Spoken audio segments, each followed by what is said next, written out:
തിരുവനന്തപുരം വട്ടിയൂർക്കാവ് മൂന്നാം മൂട് കടയൽ മുടുമ്പ് ദേവി ക്ഷേത്രത്തിൽ മോഷണം. ഇന്നലെ രാത്രിയോടെയായിരുന്നു സംഭവം. ക്ഷേത്രത്തിന്റെ പ്രധാന വാതിൽ, തിടപ്പള്ളി, ഓഫീസ് എന്നിവയുടെ പൂട്ട് പൊട്ടിച്ചായിരുന്നു മോഷണം. കാണിക്കവഞ്ചി, സ്വർണം, CCTV ക്യാമറയുടെ DVR എന്നിവ നഷ്ടപ്പെട്ടു. ശ്രീനന്ദ SP ചേരുന്ന വിവരങ്ങളുമായി. ശ്രീനന്ദ, പറയൂ.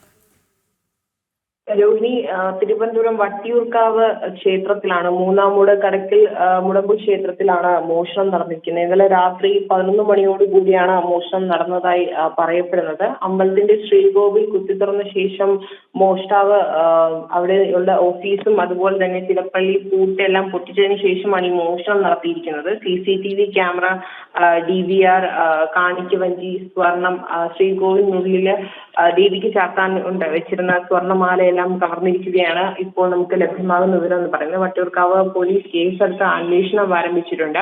അറിയാവുന്ന ആരെങ്കിലും ആയിരിക്കാം ഈ ഒരു മോഷണം നടത്തിയിട്ടുണ്ടാവുക എന്നാണ് പോലീസിന്റെ ഇപ്പോഴത്തെ ഒരു പ്രാഥമിക നിഗമനം എന്ന് പറയുന്നത്. കാരണം ആളില്ലാത്ത സമയം കൃത്യമായി അറിയുന്ന ഒരു വ്യക്തി ആയിരിക്കണം. ഈ ബൂട്ടെല്ലാം തകർത്തിരിക്കുന്ന രീതിയും അതുപോലെ തന്നെ CCTV ക്യാമറകൾ എവിടെയൊക്കെയാണ് വെച്ചിരിക്കുന്നതെന്ന് കൃത്യമായി നിരീക്ഷിച്ച ശേഷമാണ് ഈ ഒരു മോഷ്ടാവ് ഈ ഒരു മോഷണ ശ്രമം അല്ലെങ്കിൽ മോഷണം നടത്തിയിരിക്കുന്നത്. എന്തായാലും പോലീസ് ഇപ്പോൾ അന്വേഷണം ആരംഭിച്ചിരിക്കുകയാണ്. രോഹിണി, ശരി. ശ്രീനന്ദയാണ് വിവരങ്ങൾ നൽകിയത്.